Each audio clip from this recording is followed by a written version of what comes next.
সাঝাকাশে আজ নিয়ে এলাম প্রখ্যাত সাহিত্যিক প্রভাবতী দেবী সরস্বতীর অসাধারণ সৃষ্টি কৃষ্ণা সিরিজের প্রথম গ্রন্থ কারাগারে কৃষ্ণা।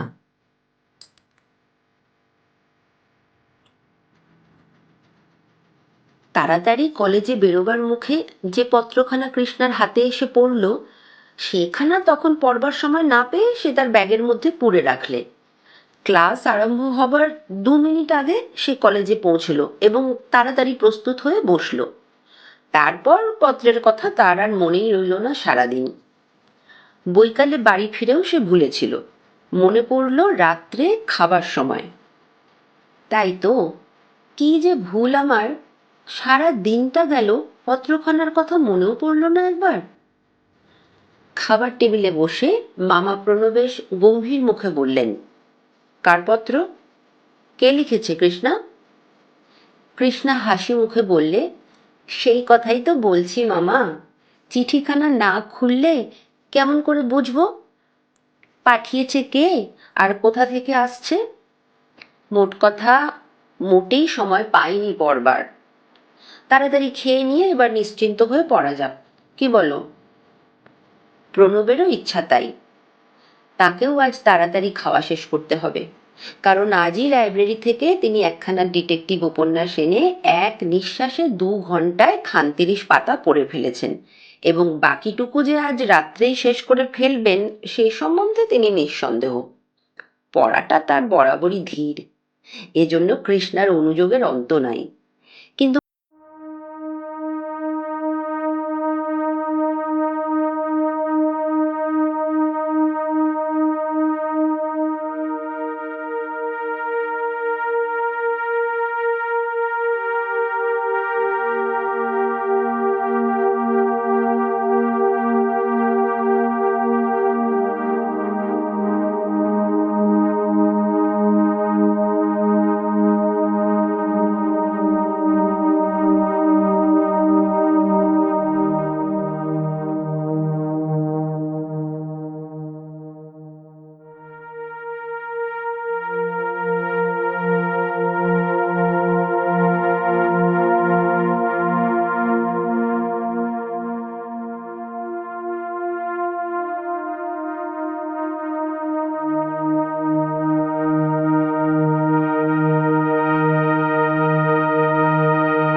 কারণ আরও যতবার এমনিভাবে পত্র দিয়েছি, কোনো পত্রই আমার বিশ্বাসী কেউ পোস্ট করেনি। আজ ৫ টাকা পাবার লোভে একটি গরিবের ছেলে এ পত্র ডাকে দেবে বলেছে। যদি এ পত্র পাও, একটুও দেরি না করে পত্রপাঠ চলে আসবে। গৌহাটিতে নেমে ব্রহ্মপুত্রে নৌকায় আসতে হবে। ওখানে খোঁজ করলে এ জায়গার সঠিক বিবরণ জানতে পারবে। আসা মুশকিল হবে না। ট্রেনের পথ নয়, মোটরে আসা চলে, কিন্তু মোটর নিতে গেলে জানাজানি হয়ে যাবে। আমায় হয়তো এরা সরিয়ে ফেলবে এখান থেকে। তোমরা নৌকো পথে এসো। কাছারি ঘাট থেকে দক্ষিণে 4 মাইলের বেশি হবে না। এলে সব বলবো। হতভাগিনী রুমা।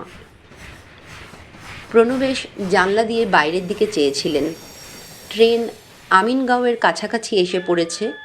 স্টিমারে ওপারে পাণ্ডুতে পৌঁছে আবার ট্রেনে গৌহাটি যেতে হবে। পত্রখানা ভাঁজ করে রেখে কৃষ্ণা মুখ তুললে।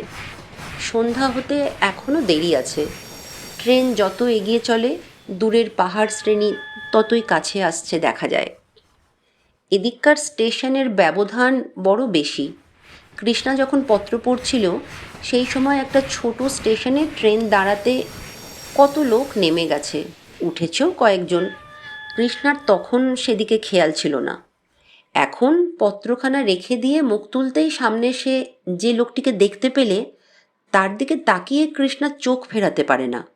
দীর্ঘ দেহ, গায়ের রং তামাটে, একটা চোখ নেই। চোখের সাদা অংশটা শুধু উঁচু হয়ে উঠেছে। দাঁতগুলো তার বেরিয়ে আছে। পানের ছোপে সেগুলো লাল হয়ে গেছে। সমস্ত মুখে তার বসন্তের ছোট ছোট চিহ্ন। একটা চোখেই সে চেয়ে আছে কৃষ্ণার দিকে। তার সে দৃষ্টিতে বুকের ভিতরে রক্ত যেন জমাট বেঁধে যায়। কৃষ্ণা অস্বস্তি বোধ করে। লোকটার গায়ে বার্মিজদের মতো ঢিলে জামা, পরনে নীল ডোরা লুঙ্গি, মাথায় খুব ঘন কোঁকড়া চুল। এক পলকের দৃষ্টিতেই কৃষ্ণা এগুলো দেখে নিলে।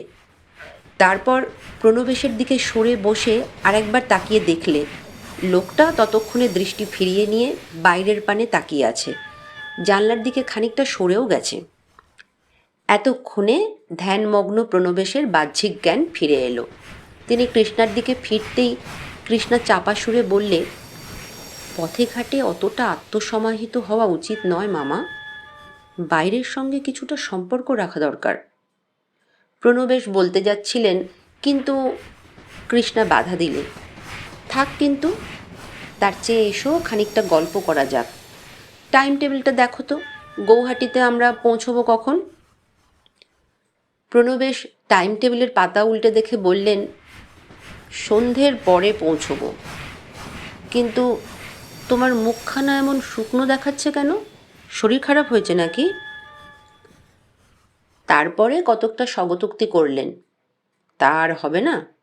ছুটি হতে না হতে আজ চলো আসাম, কাল চলো সীমান্ত প্রদেশে, পরশু চলো বিহার, তারপর দিন বম্বে। একটু বিশ্রাম নেই, শরীর আর কত সইবে? কৃষ্ণা হাসে, বলে, কিন্তু মহাজনের বাণীটা স্মরণ করো মামা, শরীরের নাম মহাশয়, যা সবে তাই সয়। সেই মহাজনের নীতি অনুসারে চলো, শরীর হবে লোহার বলের মতো, যেদিকে গড়িয়ে দেবে সেই দিকে চলবে। তা বলে প্রণবেশ মুখ তুলে তাকাতেই একচক্ষু সেই লোকটির উপর চোখ পড়ে। তিনি যা বলতে যাচ্ছিলেন তা আর বলা হলো না। সে লোকটিও তার পানে চেয়েছিল। হঠাৎ মুখ ফিরিয়ে আবার বাইরের দিকে চাইলে। বার্মিজ কিংবা অসমিয়া, প্রণবেশ অস্ফুট উক্তি করেন। কৃষ্ণা বললে, যাই হোক, তাতে কিছু আসে যায় না মামা, আমাদের কাছে সবাই সমান।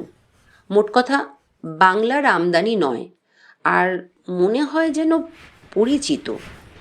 ও মুখখানা কিছুদিন আগের দেখা, ভোল ফেরালেও চোখকে ফাঁকি দেওয়া চলে না। সে অত্যন্ত বিমর্ষ হয়ে পড়ে। সঙ্গে সঙ্গে বর্মার স্মৃতি, মাতা পিতার মৃত্যু কাহিনী মনে পড়ে যায়। নির্দয় দস্যুদের হাতে একদিন তার পিতা মাতা উভয়েই নিহত হয়েছিলেন। হত্যার প্রতিশোধ সে নিয়েছে, তবু বেদনা তার বুক হতে মেলায়নি। আসামের পার্বত্য অঞ্চল আজ তার মনে বর্মার স্মৃতি জাগিয়ে তুলছিল। স্বর্গগত পিতামাতার কথা বিশেষ করে মনে করিয়ে দিচ্ছিল। প্রণবেশ স্নেহের ভাগিনের অন্তরের ব্যথা বুঝলেন, তাই হাতখানা সস্নেহে নিজের কোলের মধ্যে টেনে নিয়ে আর্দ্র কণ্ঠে বললেন, কিন্তু মা, বাপ মা কারো চিরকাল বেঁচে থাকে না, এ কথা জানো তো? আমিও কিছু ভুঁইফোড় ছিলাম না। আমি ছিলাম মায়ের কোলের ছেলে। মা তাই আমাকেই ভালোবাসতেন বেশি। সেই মা যখন মারা গেলেন, আমি বুঝতে পর্যন্ত পারলুম না। তাই মরা মাকেই বারবার ধাক্কা দিয়ে মা মা বলে ডাকতে লাগলুম। তিনি নিস্তব্ধ হয়ে গেলেন। কৃষ্ণা একটা দীর্ঘশ্বাস ফেললে, বললে, মা যদি স্বাভাবিকভাবে মারা যেতেন আমার দুঃখ থাকতো না মামা, কিন্তু মাকে যে হত্যা করা হয়েছে, বাবাকেও তাই। ডাকাতেরা প্রায় সবাই ধরা পড়েছে জানি, ওদেরই দলের সেই আচিন দস্যুটা এতদিন কোথায় গা ঢাকা দিয়েছিল, আজই প্রথম ওকে দেখতে পেলুম। আচিনও যে আমায় প্রথমে চিনতে পারেনি, ওর চোখের দৃষ্টি দেখে তা বুঝেছি। যখনই ও বুঝেছে যে ওকে চিনতে পেরেছি, তখনই ও চোখ ফিরিয়ে সরে বসেছে। তাহলেও চোখটা কিন্তু ওর এই দিকেই আছে, দেখছো? ও ভাবছে আমাদের কথার এতটুকু টুকরোও যদি ওর কানে যায়। প্রণবেশ সচকিত হয়ে ওঠেন, শশব্যস্তে বলেন, থাক থাক, আর এসব কথাবার্তায় কাজ নেই বাপু। কে জানে শুনতে পেয়ে আবার কি ফ্যাসাদ বাঁধাবে। ওই জন্যেই তো আমি। ভ্রুকুঞ্চিত করে কৃষ্ণা বললে, খেপেছ মামা? ট্রেনের যা শব্দ, এতে এক হাত দূরের কথাও শোনা যায় না। আর আমাদের এসব কথার একটা বর্ণও যদি ও শুনতে পেয়ে থাকে, তবুও। পিছনের বেঞ্চে একটা লোক এসে বসায় কৃষ্ণা চুপ করলে। হাতের টাইম টেবিলটার পাতা উল্টাতে উল্টাতে বললে, যাক, আর দেরি নেই, বোধহয় এসে পড়েছে। আমিনগাঁওয়ের ট্রেন থামতেই যাত্রীরা সব নেমে পড়ল। সামনে ব্রহ্মপুত্র, স্টিমার দাঁড়িয়ে আছে। বেশিরভাগ যাত্রী ওপারে যাবে, খুব কম লোকই আমিনগাঁওয়ে থেকে গেল। স্টিমারে উঠবার সময় পিছন ফিরে কৃষ্ণা দেখলে সেই একচক্ষু দস্যু আচিনও আসছে। সেও সম্ভবত ওপারে যাবে। প্রণবেশ কেবিনের মধ্যে কৃষ্ণাকে বসিয়ে বাইরে ডেকে এসে দাঁড়ালেন। তারপর রেলিংয়ে ভর দিয়ে সবেমাত্র ব্রহ্মপুত্রের সৌন্দর্য দেখছেন, সহসা, বাবু, কোনখানে যাবে? চমকে উঠে প্রণবেশ চেয়ে দেখলেন তার পাশে একজন লোক দাঁড়িয়ে। পোশাক পরিচ্ছদ দেখে তাকে আরাকানের লোক মনে হলেও কথা শুনলে তাকে চট্টগ্রামের লোক বলে ধরা যায়। লোক ভুল করেছে হয়তো। প্রণবেশ একবার তার দিকে তাকিয়ে আবার জলের দিকে চাইলেন। তুফান তরঙ্গে চঞ্চল কালো জল। এপারে ওপারে পাহাড়, দিগন্ত বিস্তৃত কেবল পাহাড়ের শ্রেণী। সেই সব পাহাড়ের গায়ে পটে আঁকা ছবির মতো পাহাড়িদের ঘরগুলি দেখা যাচ্ছে। চমৎকার দৃশ্য।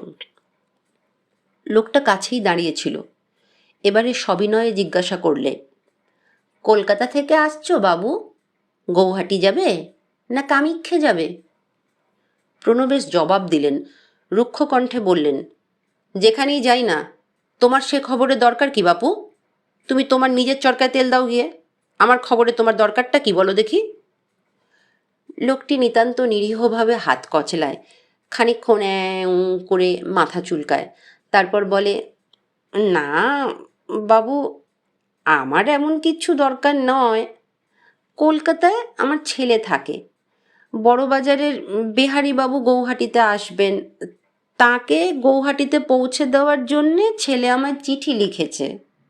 আমি যেন আমিনগাঁও থেকে তাকে সঙ্গে করে নিয়ে যাই। সেই জন্যই আপনাকে জিজ্ঞাসা করছিলুম বাবু, আমার নিজের কোনো দরকার নেই। ও, প্রণবেশ আশ্বস্ত হন। করুণার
কাছেই আছে। কৃষ্ণা বললে, তাদের সম্বন্ধে শামুয়া কি বললে? একটু হেসে সুজন বললেন, শামুয়া যা বললে তা আমাদের কাছে আশ্চর্য ব্যাপার মনে হলেও ওদের এসব নিত্যকার ব্যাপার। এদের তোমরা জানো না, এরা একদিক দিয়ে সরল হলেও অন্য দিক দিয়ে অত্যন্ত বদরাগী। সোজা কথায় যাকে বলে প্রতিহিংসা পরায়ণ। এদের মধ্যে দলাদলি খুব বেশি। এই দলগত ব্যাপারে এদের ক্ষতিও বড় কম হয় না। শামুয়া ছিল একটা দলের সর্দার। এই দলকে অন্য দল সহ্য করতে পারত না। দুই দলে প্রায় মারামারি বাধত। সেই বিপক্ষ দলই একদিন সুযোগ পেয়ে শামুয়াকে ধরে ফেলেছিল, আর এইভাবে তাকে হত্যা করবার জন্য টেনে নিয়ে গিয়েছিল সেখানে। কৃষ্ণা জিজ্ঞাসা করলে, শামুয়ার আত্মীয় স্বজন আছে তো, তারা কোথায়? একটু হেসে সুজন বললেন, ছিল সবাই, কিন্তু এখন আর কেউ নেই। মাস পাঁচেক আগে শামুয়া একদিন ওদের লুকিয়ে নিজের ঘর দেখতে গিয়েছিল। সেখানে দলের একজন লোকের সঙ্গে দেখা হওয়ায় জেনেছে তার মা, বাপ, ভাই, বোন সকলকে ওরা হত্যা করেছে। তার ঘরের চিহ্ন মাত্র নেই। প্রণবেশ বিবর্ণ মুখে বললেন, কি নিষ্ঠুর প্রতিহিংসা! তবু তুমি তাদের সরল বলো সুজন। সুজন হাসলেন, বললেন, সরল বই কি, আমাদের দেশের লোকের তুলনায় এরা অনেক সরল। এদের সঙ্গে ব্যবহার করলে জানতে পারবে, এরা যেমন প্রতিহিংসা নিতে জানে, তেমনি উপকারীর উপকারও কোনো দিন ভোলে না। প্রাণ দিয়েও এরা এদের উপকারীকে বাঁচায়। একটু থেমে তিনি বললেন, এদের আরও অনেক ব্যাপার আছে, সেসব কথা পরে শুনো। এখন তোমরা কি জন্য হঠাৎ গৌহাটিতে এসেছ, ধীরে সুস্থে এবার সেই কথাটা শোনা যাক। কৃষ্ণা বললে, বিশেষ কোনো কাজের জন্যেই যে এসেছি তা তো বুঝতেই পারছেন। কদিন আগে হঠাৎ একখানা পত্র পেলুম। একটি মেয়ে, সম্পর্কে আমার মাসিমা হন, বড় বিপদে পড়েছেন তিনি। যে কোনো রকমে তাঁকে আর তার বাবাকে উদ্ধার করতে হবে। সুজন হেসে ওঠেন, তার হাসি আর থামে না। প্রণবেশ হুঙ্কার ছাড়েন, আহ, থামো থামো বলছি সুজন, তোমার হাসির শব্দে যে ঘরখানা ভেঙে পড়বে। খানিকটা দম নিয়ে একটা সশব্দ নিঃশ্বাসের সঙ্গে সুজন হাসি থামান। বলেন, এখান থেকে তিনি তোমায় খবর দিয়ে পাঠিয়েছেন তাকে উদ্ধার করবার জন্যে। ডিটেকটিভের কাজে খুব নাম করে ফেলেছ দেখছি। কৃষ্ণার মুখখানি লাল হয়ে ওঠে। সে একবার প্রণবেশের দিকে তাকায়, তারপর দৃঢ় কণ্ঠে বলে, ভুল করছেন, আমি ডিটেকটিভ নই। আত্মীয়তার হিসাবে তিনি আমায় পত্র দিয়েছেন, আর আমিও মামাকে নিয়ে সেই জন্য এসেছি। আমার মনে হয় পুলিশেও খবর দেওয়া হয়েছিল, কিন্তু আমাদের দেশের পুলিশ এত কর্মতৎপর যে এই দীর্ঘকালের মধ্যেও কিছু কিনারা করতে পারেনি। ফিরিয়ে আঘাত পেয়ে সুজন মিত্রের মুখখানা এবার লাল হয়ে উঠল। তিনি বললেন, কেসটা শুনলে আমি বুঝতে পারবো কিসের জন্যে তোমরা এসেছো। প্রণবেশকে বলছি যদি সে। কৃষ্ণা বাধা দিলে, না, মামার বলার চেয়ে আমি আপনাকে বলছি, শুনুন।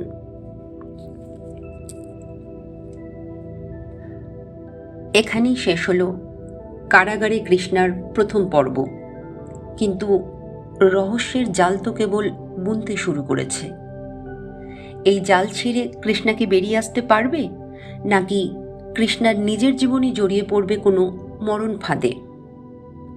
প্রিয় বন্ধু, প্রভাবতী দেবী সরস্বতীর লেখনীর এই অসামান্য রহস্য আর কৃষ্ণার তীক্ষ্ণ বুদ্ধির পরবর্তী খেলা দেখতে আপনাকে কিন্তু বেশি দিন অপেক্ষা করতে হবে না। আগামী পর্বে উন্মোচিত হতে চলেছে আরও এক নতুন রহস্যের অধ্যায়। পরের পর্বটি ঠিক কোন দিন এবং কোন সময় আসবে তা জানতে এখনই সাঁঝাকাশ চ্যানেলটি সাবস্ক্রাইব করে রাখুন। আর আজকের এই প্রথম পর্বটি আপনার কেমন লাগলো, আপনার মূল্যবান মতামত কিন্তু নিচের কমেন্ট বক্সে জানাতে একদম ভুলবেন না।